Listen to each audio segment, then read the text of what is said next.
Hey, everybody. On today's Locked On Bama, we're going to talk about two potential new inductees for the College Football Hall of Fame from Alabama. We're also going to talk about a very strange, puzzling, concerning crystal ball pick for an in-state recruit that Alabama desperately wants, but he may not be going to Alabama according to this crystal ball selection. We'll talk about all that and more on today's Locked On Bama. Locked On Bama, your daily podcast on the Alabama Crimson Tide. Part of the Locked On Podcast Network, your team every day.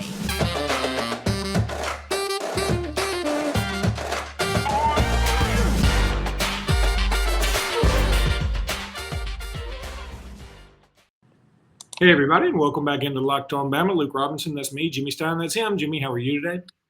Excited. Boy, creeping closer. And boy, what a big recruiting week. I mean, this could be the biggest recruiting week of the year. Now, I know when I say that, that means someone is interpreting that to mean we're going to get multiple commitments this week. No, that's not what I mean. What I mean by the biggest recruiting week is there will never be a 7-day period all year where we have more kids than we want to sign on campus. That includes this week during camps and this weekend for official visits. It's the biggest weekend in terms of visitors coming to Tuscaloosa that Alabama wants to sign. Whether that's going to result in any commitments at all, who the hell knows? It's the strangest recruiting cycle of all time. Things will continue to be strange right up until the cycle ends. Yeah, I saw you say that earlier to somebody when they were talking about Jaleel Hurley, but it's just, nobody knows what the hell's going to happen, so it's hard to predict anything. I want to thank everybody for making Locked On Bama the first place you listen when it comes to Alabama podcast. Also, Jimmy, let's go ahead and start with some news. College Football Hall of Fame 2023 class, 80, I think it's total of 80 guys up for selection, including coaches. And Chris Samuels, Antonio Langham are both up potentially to make the list. I think both of them should make it with relative ease. I mean, boy, if you don't think Chris Samuels should get in, I mean, he's arguably – I mean, you could say he's the second best offensive lineman we've ever had behind John Hannah. And, I mean, John Hannah's way before me, but his reputation is so big that I think you'd have to put John Hannah 1, maybe Dwight Stevenson 2. But Chris Samuels is in the top 5 all-time Alabama offensive linemen, if you ask me. And I think he's a no-brainer. And then Langham, I mean, Langham is still Alabama's all-time leader in career interceptions with 19. He's made some unbelievable plays, one of the most fabulous plays in Alabama history against Florida in that SEC championship game, pick 6 against Auburn that same year, a blocked punt for a touchdown against Mississippi State that same year. I mean, he was just a dude. He won the Jim Thorpe Award. Maybe he gets some points deducted for the cocktail napkin snafu, but I think both of them should get in. Well, first of all, I certainly agree. Secondly, look, I haven't seen all 80 players that are nominated, and I haven't gone over all 80 in terms of, well, this guy versus this guy, and how many are going to get into the 80, and do you get on future ballots? I don't know how it all works. So I'm not going to pretend to say, well, these two are the most decorated of all the 80 that are nominated. I don't know the answer to that. But what I do know is this. To me, players at Alabama that become significant players, by that I mean starters, guys that play a ton, they're in 3 groups. The first group is by far the biggest, and that group is good players. These are players that have earned starting positions at Alabama during any Alabama era that started a whole season, maybe 2 or even 3 seasons. Anyone that's accomplished that is a good football player. You can't be a bad player and do that at Alabama, not even when Alabama's been average. Alabama. So most of the players that play significant roles at Alabama are good. There's a smaller list that's still pretty big, but a smaller list of what I would call great players. And these are players that stood out at Alabama. They were starters that became all-stars, that became they won things like all SEC, or they were drafted in the NFL, or they set records. They're great players. I'll tell you an example of a great player to me is Emil Ekiyor. That's just the first name that comes to mind. And by great, I mean Emil's going to be a 3-year full-time starter and drafted into the NFL. And in his senior year, he's going to be the unquestionable leader of that group. And again, he'll play. So he's a great player, better than good. Now, the third list is small, and it needs to be small for it to mean a lot. But the third group are what I would call legends. I'm talking about better than great. I'm talking about these guys are great under any definition while they're at Alabama. And obviously, legends would be guys like Bryce Young, who was won a Heisman, Will Anderson, who may be the best defensive player of the Saban era. These guys are legends. And I say that to say Chris Samuels and Antonio Langham are legends. They're not just good. They're not just great. They're legendary players. These are two of the best players at their positions that's ever played at Alabama, including the Saban era for all you younger folks. So, yeah, in my mind, they deserve it because I think if you're a legendary player at Alabama, there's probably a spot for you in the Hall of Fame. There should be. And Alabama's got a lot of Hall of Fame members. I won't run over them all, but AL.com had a nice rundown. And they're going to have a lot more coming up soon from this Saban era. I mean, you can just bet Devontae Smith's going to be in there. All the Heisman winners. Yeah, all the Heisman winners, Ingram and Henry and Barrett Jones. Barrett Jones will be in there. He won an EGOT.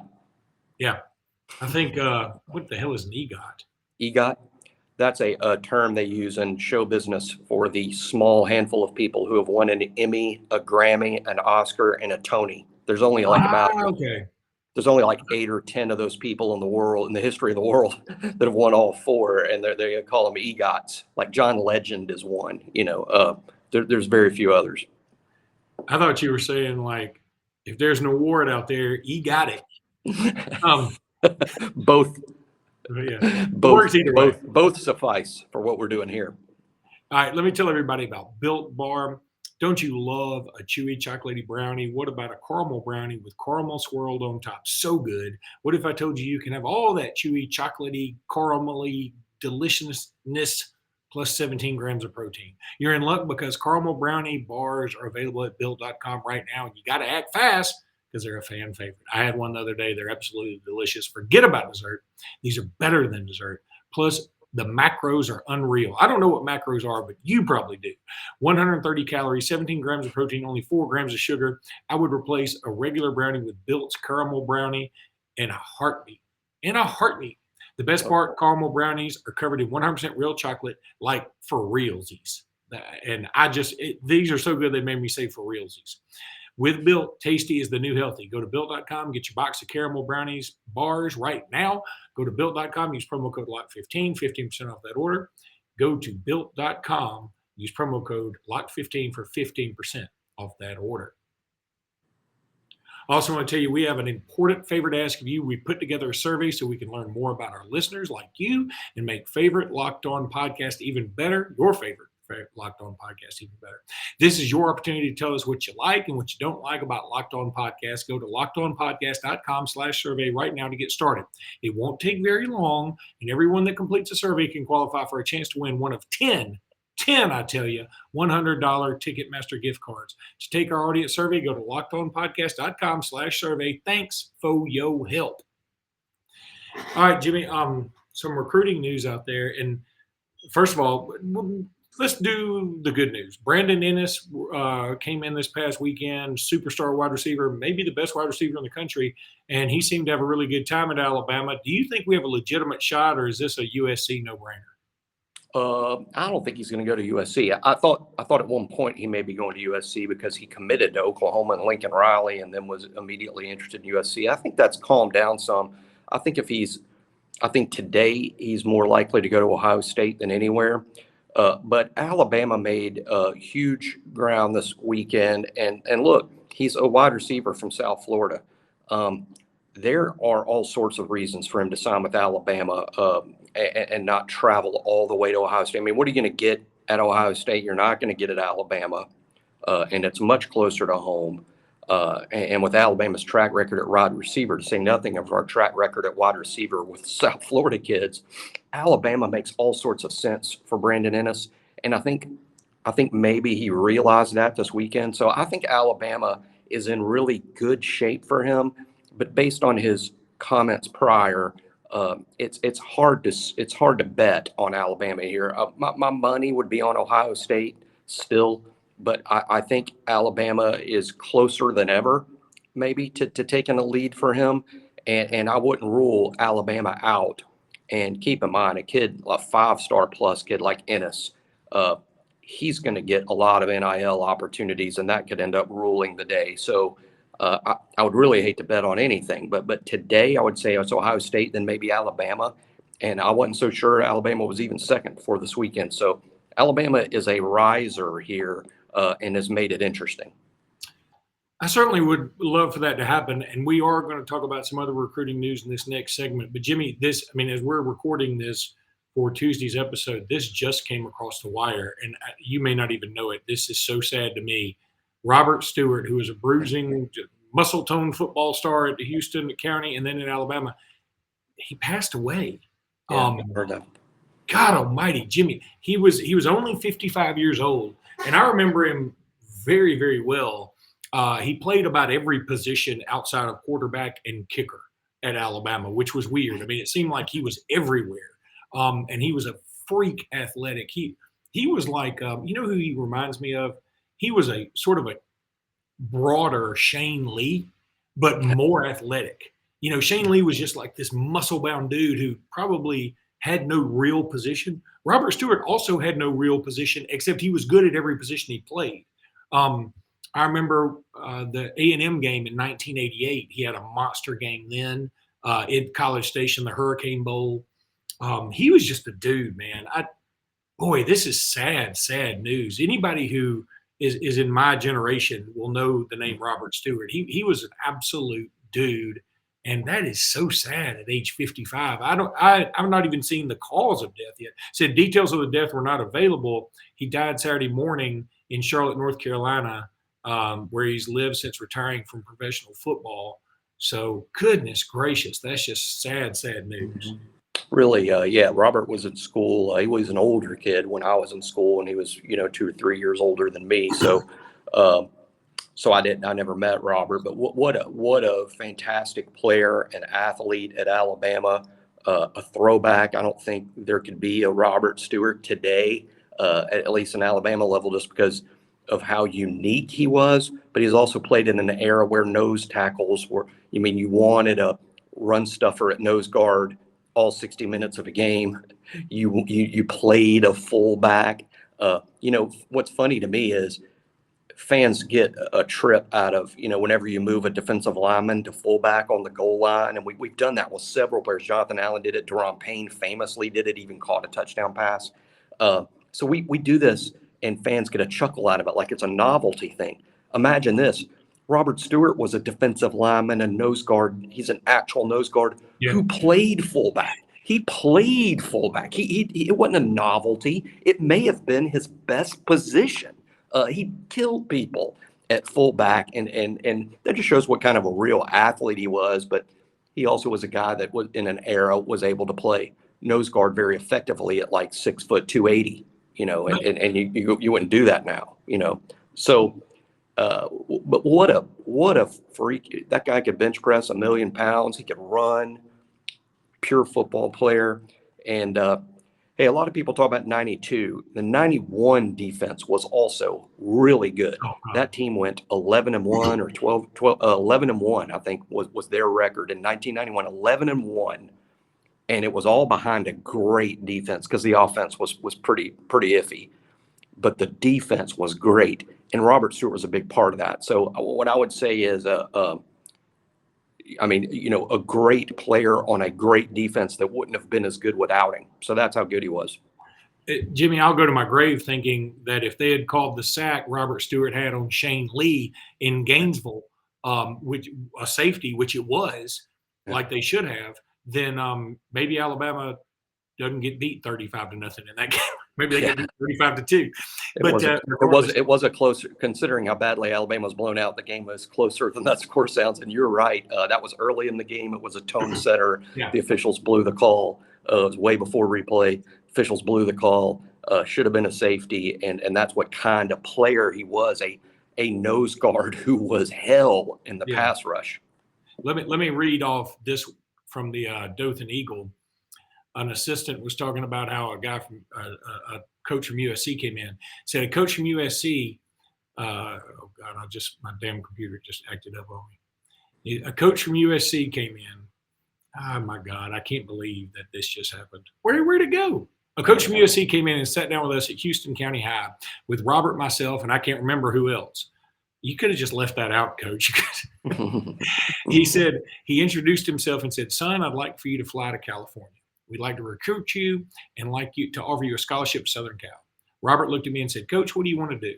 I said, Robert, like I've told everyone who's come in here, it's your choice. I said, if you want to fly to California with a family, you want me to go? I'll go. This is your choice. He looked at me and smiled and turned around at that coach and stuck his hand out and shook his hand. He said, Coach, I've never been to California. I'd like to go to California, but I'm not going to go because if I go, I'm wasting the university's money. I'm going to go to the University of Alabama. You know, that's never, ever, ever going to be a recruiting story again. And that's just not the way it's ever going to be. And Robert Stewart was I think he was the epitome of what we all want college football to be. I'm not saying that the kids today are not good people. I'm just saying at that time, you went for the reasons we think you ought to go. And that we believe in our head people go to school for. And Robert Stewart just wanted to go to the University of Alabama. And boy, in 91, you're right, they was right. He wasn't on that 92 team. But if Robert Stewart could have been on that 92 team, and they had a pretty good lineup anyway. But can you imagine a nose guard of Robert Stewart and then Curry and Copeland? Holy hell. It's the best defense in college football history, if you ask me anyway. It would have been the best defense in any sports history. So, Jimmy, let me go ahead and take another break here. I don't have a live read. Amazing.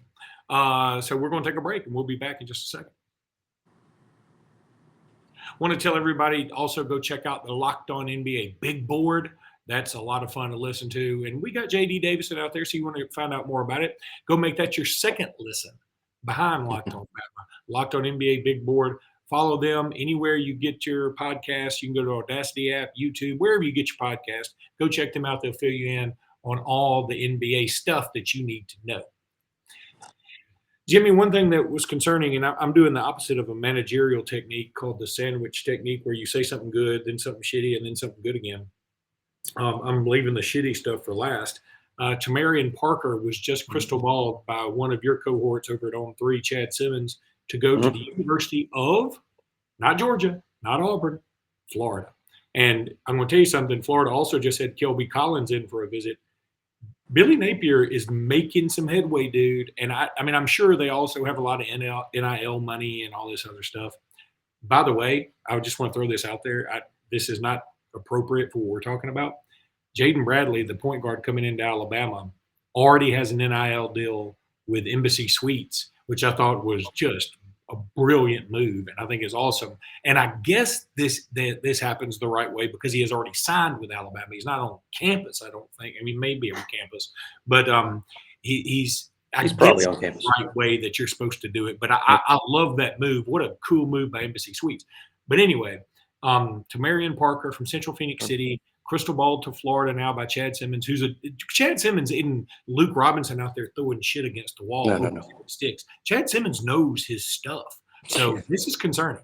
Yeah, well, when Chad crystal balls somebody, you just go ahead and put it down in pencil. I mean, you know, not in pen, it's recruiting, right? But you can pencil it in. If Chad has made the projection, no one knows the recruiting landscape and these kids and these schools better than Chad.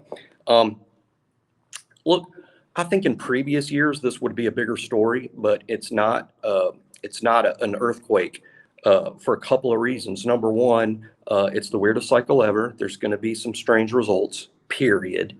I mean, period. And we've got to get used to that. Okay, that everything that we've learned about recruiting in the first, in my case, the first 51 years of my life, that's all out the window. Flush it. This is brand new, and we've all got to get used to that. And it's not going to be easy to get used to, but we do have to get used to that. So that's one. Secondly, that position is stacked on Alabama's board, stacked with in-state kids, with kids from around the region, with kids from around the country. It's just really impossible for Alabama. I mean, you could take Tamarion Parker if you're Alabama tomorrow. Now you don't have room for Quay Russell or whoever it is that's above him on the board. There wouldn't be many names, but there would be several names even above him on the board. Malik Bryant, from Florida, is an edge player. I think, my take is that not that Alabama didn't want Tamarion, but that maybe Tamarion wasn't the priority for Alabama that you would think he would be. And trust me, in 99 out of 100 years, he would be. This is a highly unusual year in terms of how many quality players there are at that position. So I think between it being the weirdest cycle ever and Alabama's board just being stacked, I mean, Alabama already has Jan Zapier, who projects as a rush end. I mean, you can't take 6. You can't even really take 4. 3 is a stretch. Alabama's already kind of got 1, and they're still recruiting a Quay Russell, Malik Bryant, and many others. Kelby Collins. So, of course, he's more of a defensive lineman to me. But anyway, I think it's those things. So there's no reason to panic or feel like Alabama's dropped the ball here. I'm huge on Parker. I think he's going to be great. But I've said this from the start. There will be great players Alabama just simply does not have a room for in this group because the front 7 is just so crowded with really good players that have Alabama high on their list. All right, buddy, that's going to do it for this episode. We will be back tomorrow. We're going to have John Garcia on at some point this week, so be on the lookout for that. John Garcia, of course, with SI.com, recruiting guru, one of the best in the business. Can't wait to talk to him about Tamarion Parker and more. We'll be back next time. Until then, roll tide. Roll Tide.